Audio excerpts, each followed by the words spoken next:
ED അന്വേഷണം തടയണമെന്നാവശ്യപ്പെട്ട CMRL സമർപ്പിച്ച appeal ഹർജി ഹൈക്കോടതി ഡിവിഷൻ ബെഞ്ച് ഇന്ന് പരിഗണിക്കും. അന്വേഷണം തുടരാമെന്ന സിംഗിൾ ബെഞ്ച് ഉത്തരവ് സ്റ്റേ ചെയ്യണമെന്നാണ് അപ്പീൽ ഹർജിയിലെ അടിയന്തര ആവശ്യം. ഇവിടെ നിയമപരമായ പരിരക്ഷ തങ്ങൾക്ക് കിട്ടിയില്ല എന്നാണ് CMRLന്റെ ഏറ്റവും പ്രധാനപ്പെട്ട ആവശ്യമെന്ന് പറയുന്നത്. അതെന്താണ്? സാധാരണഗതിയിൽ ഒരു ED അന്വേഷണം നടക്കണമെങ്കിൽ, ഒരു EDക്ക് ഒരു കേസിൽ അന്വേഷണം നടത്തണമെങ്കിൽ മറ്റൊരു അന്വേഷണ ഏജൻസി രജിസ്റ്റർ ചെയ്ത ഒരു FIR വേണമെന്ന വളരെ പ്രധാനപ്പെട്ട ഒരു നിയമമുണ്ട്. അതിവിടെ പാലിക്കപ്പെട്ടിട്ടില്ല. മറിച്ച് SFIOയുടെ ഒരു കുറ്റപത്രമുണ്ട് എന്നതിന്റെ പേരിൽ മാത്രമാണ് ED ഈ കേസിലേക്ക് വന്നിരിക്കുന്നത്.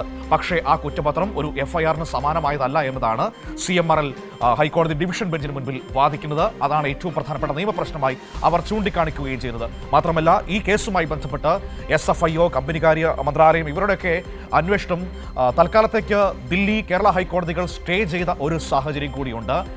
അങ്ങനെ ഒരു പശ്ചാത്തലത്തിൽ തങ്ങൾക്ക് നീതി ലഭിച്ചില്ല എന്നതാണ് CMRLന്റെ ആവശ്യം. നോക്കാം ഡിവിഷൻ ബെഞ്ചിലേക്ക് ആ അപ്പീൽ എത്തുമ്പോൾ എങ്ങനെയാണ് കാര്യങ്ങളെന്ന്. ഉമേഷ് കൂടി കൊച്ചിയിൽ നിന്ന് നമ്മളോടൊപ്പം ചേർന്നു. Umesh, good morning. CMRLന്റെ ഹർജി ഇന്ന്, അപ്പീൽ ഹർജി ഇന്ന് ഡിവിഷൻ ബെഞ്ച് പരിഗണിക്കുന്ന ദിവസമാണ്. നിയമപരമായ നീതി തങ്ങൾക്ക് ലഭിച്ചില്ല എന്നതാണ് CMRL ആ അപ്പീൽ ഹർജിയിൽ മുന്നോട്ട് വയ്ക്കുന്ന ഏറ്റവും പ്രധാനപ്പെട്ട കാര്യമെന്ന് പറയുന്നത്. അവർ പറയുന്നത് ഒരു കേസ് അന്വേഷിക്കണമെങ്കിൽ, നമ്മുടെ നിയമം അനുസരിച്ച് ഒരു EDക്ക് ഒരു കേസ് അന്വേഷിക്കണമെങ്കിൽ ഒരു FIR വേണം. ഇവിടെ ഈ CMRL കേസിൽ അങ്ങനെ ഒരു FIR ഒരു അന്വേഷണ ഏജൻസിയും രജിസ്റ്റർ ചെയ്തിട്ടില്ല. പിന്നെ എങ്ങനെ EDക്ക് വരാൻ കഴിയും? അതുമാത്രമല്ല, SFIOയുടെ അന്വേഷണമടക്കം ദില്ലി ഹൈക്കോടതിയൊക്കെ സ്റ്റേ ചെയ്ത ഒരു സാഹചര്യം കൂടിയുണ്ട്. ഇതാണോ ഈ അപ്പീൽ ഹർജിയിൽ ഇവർ പ്രധാനമായും ഉന്നയിക്കുന്ന നിയമപ്രശ്നം?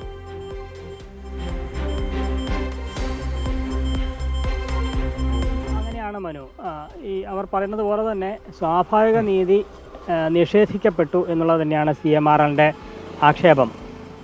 നേരത്തെ സിംഗിൾ ബെഞ്ച് ഇതേ ആവശ്യം കണക്കിലെടുത്തില്ല എന്നുള്ളതാണ് അവർ പറയുന്നത്. ഇതുമായി ബന്ധപ്പെട്ട സിംഗിൾ ബെഞ്ചിൻ്റെ മുൻപാകെ വാദപ്രതിവാദങ്ങൾ ഉണ്ടായി. ആ ഘട്ടത്തിൽ CMRLന്റെ ആവശ്യം സിംഗിൾ ബെഞ്ച് പരിഗണിച്ചില്ല. പിന്നീട് ഇത് ഹർജി ഉത്തരവിനായി അന്ന് സിംഗിൾ ബെഞ്ച് മാറ്റി.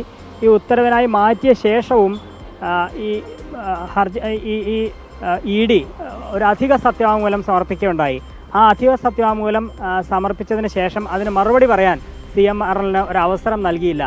അപ്പോൾ അതുകൂടി കണക്കിലെടുത്ത് ഈ അധിക സത്യവാങ്മൂലം കൂടി പരിഗണിച്ചാണ് അന്ന് സിംഗിൾ ബെഞ്ച് അന്തിമ വിധിയിലേക്ക് പോയത്. അതായത് ED അന്വേഷണം തുടരാം എന്ന ഒരു ഉത്തരവ് അന്ന് പുറപ്പെടുവിച്ചത് ആ പശ്ചാത്തലത്തിലാണ്. അപ്പോൾ ഈ അധിക സത്യവാങ്മൂലത്തിനൊരു മറുപടി പറയാനുള്ള അവസരം പോലും CMRLന് നൽകിയില്ല എന്നൊരാക്ഷേപം അവർക്കുണ്ട്. അത് ഈ ഡിവിഷൻ ബെഞ്ച് നൽകിയ അപ്പീലിൽ അവർ ചൂണ്ടിക്കാണിക്കുന്നുണ്ട്. അതുകൂടാതെ ഈ പറയുന്ന നിയമപ്രശ്നം, കള്ളപ്പണ നിരോധന നിയമപ്രകാരം ഉള്ള കുറ്റങ്ങൾ ഉണ്ട് എന്നുള്ള പറയുന്ന തരത്തിലുള്ള FIR എവിടെയും ഇല്ല. അങ്ങനെ ഒരു സാഹചര്യം ഉള്ളപ്പോൾ എങ്ങനെയാണ് ED ഈ വിഷയത്തിൽ ഈ PMLA നിയമപ്രകാരം കേസെടുത്ത് അന്വേഷിക്കുന്നത്? ഏത് സാഹചര്യത്തിലാണ് എന്നുള്ളതാണ് CMRL ഈ ഹർജിയിലൂടെ, അപ്പീലിലൂടെ ചോദ്യം ചെയ്യുന്നത്. അല്ല ഉമേഷ്, പ്രധാനപ്പെട്ട കാര്യം ഉമേഷ്, അതിന് ഈ മറുഭാഗം നൽകുന്ന മറുപടി എന്താണ്? SFIOയുടെ കുറ്റപത്രമുണ്ട് എന്നതാണല്ലോ മറുഭാഗം മറുപടി. SFIOയുടെ കുറ്റപത്രം ഒരിക്കലും PMLA നിയമത്തിന്റെ പരിധിയിൽ വരുന്നതല്ലോ. അത് രണ്ട് കമ്പനികൾ തമ്മിൽ ഫ്രോഡ് ലൈൻ സംഭവിച്ചിട്ടുണ്ടെങ്കിൽ അവിടെ നടക്കുന്ന അന്വേഷണമല്ലേ, അതല്ലാതെ അവിടെ കള്ളപ്പണ നിരോധന നിയമമൊന്നും വരില്ലല്ലോ, അല്ലേ? അതല്ലേ പ്രശ്നം?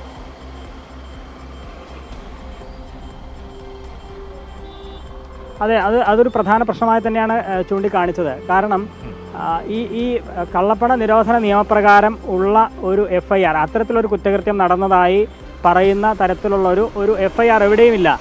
അങ്ങനെ ഇരിക്കെ എങ്ങനെ ഈ കേസിൽ EDക്ക് അന്വേഷിക്കാൻ കഴിയും എന്നുള്ളത് തന്നെയാണ് അവർ ഉയർത്തുന്ന നിയമപ്രശ്നം. SFIOയുടെ കുറ്റപത്രം അതിൻ്റെ ചുവട് പിടിച്ച് EDക്ക് അന്വേഷിക്കാൻ കഴിയില്ല എന്നുള്ളത് തന്നെയാണ് അവർ ചൂണ്ടിക്കാണിക്കുന്നത്. നേരത്തെ SFIOയുടെ അതും ഒരു കേന്ദ്ര ഏജൻസിയാണ്. രണ്ട് കേന്ദ്ര ഏജൻസികൾ ഒരേ സമയം അന്വേഷണം നടത്തുന്നത്, അതിലൊരു നിയമപ്രശ്നവും നേരത്തെ ചൂണ്ടിക്കാണിക്കുകയുണ്ടായി. ഈ ഘട്ടത്തിൽ ഇത്തരത്തിലുള്ള സമൻസുകൾ തന്നെ ഇവർക്ക് CMRL MD അടക്കമുള്ളവർക്ക് അയക്കുന്ന സമൻസുകൾ തന്നെ നിയമവിരുദ്ധമാണ് എന്നുള്ളതാണ് അവർ ഈ ഹർജിയിലൂടെ പറയുന്നത്. ഇത്തരം വസ്തുതകളൊന്നും സിംഗിൾ ബെഞ്ച് പരിശോധിക്കാതെയാണ് അന്വേഷണം തുടരാം എന്നൊരു വിധി സിംഗിൾ ബെഞ്ചിൽ നിന്നുണ്ടായത്. അതുകൊണ്ട് അടിയന്തരമായ സിംഗിൾ ബെഞ്ച് ഉത്തരവ് സ്റ്റേ ചെയ്യണം എന്നുള്ള വളരെ പ്രധാനപ്പെട്ട ആവശ്യമാണ് ഡിവിഷൻ ബെഞ്ച് മുമ്പാകെ CMRL മുന്നോട്ട് വയ്ക്കുന്നത്.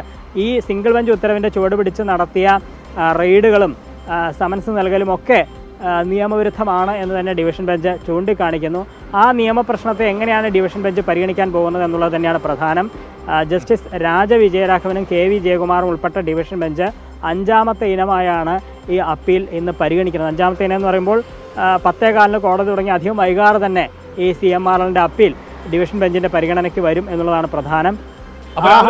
പരിഗണിച്ചുകൊണ്ട് പ്രാഥമികമായി ഉള്ള നടപടി എന്നുള്ള നിലയ്ക്ക് തന്നെ ഈ ഉത്തരവ് സ്റ്റേ ചെയ്താൽ ഉമേഷ് കേൾക്കുന്നില്ലേ, നമുക്കൊരു 11 മണിയോട് കൂടി തന്നെ ഡിവിഷൻ ബെഞ്ചിന്റെ തീരുമാനം ഏകദേശം വ്യക്തമാകും.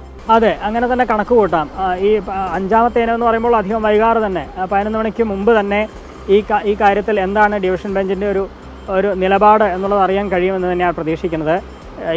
ഇവരുടെ ആവശ്യം പരിഗണിച്ച് സ്റ്റേ ചെയ്താൽ ഇപ്പോൾ നടക്കുന്ന ഇനി സമൻസ് അയക്കുന്നതിന് സ്റ്റേ വരും, തുടർന്ന് റെയ്ഡുകൾ നടത്തുന്നതിനൊക്കെ നിയന്ത്രണങ്ങൾ വരും എന്നുള്ളത് തന്നെയാണ്. കാരണം അന്തിമ വിധിക്ക് വിധേയമായി മാത്രമേ പിന്നീട് ഇഡിക്ക് മുന്നോട്ട് പോകാൻ കഴിയൂ. അപ്പോൾ ഈ നിയമപ്രശ്നത്തെ എങ്ങനെയാണ് ഡിവിഷൻ ബെഞ്ച് പരിഗണിക്കാൻ പോകുന്നത് എന്നുള്ളത് തന്നെയാണ് ഏറ്റവും പ്രധാനം. അത് CMRLനെ സംബന്ധിച്ചും EDയെ സംബന്ധിച്ചും ഡിവിഷൻ ബെഞ്ചിൻ്റെ ഇന്നത്തെ തീരുമാനം വളരെ നിർണായകമാണ്. മനു.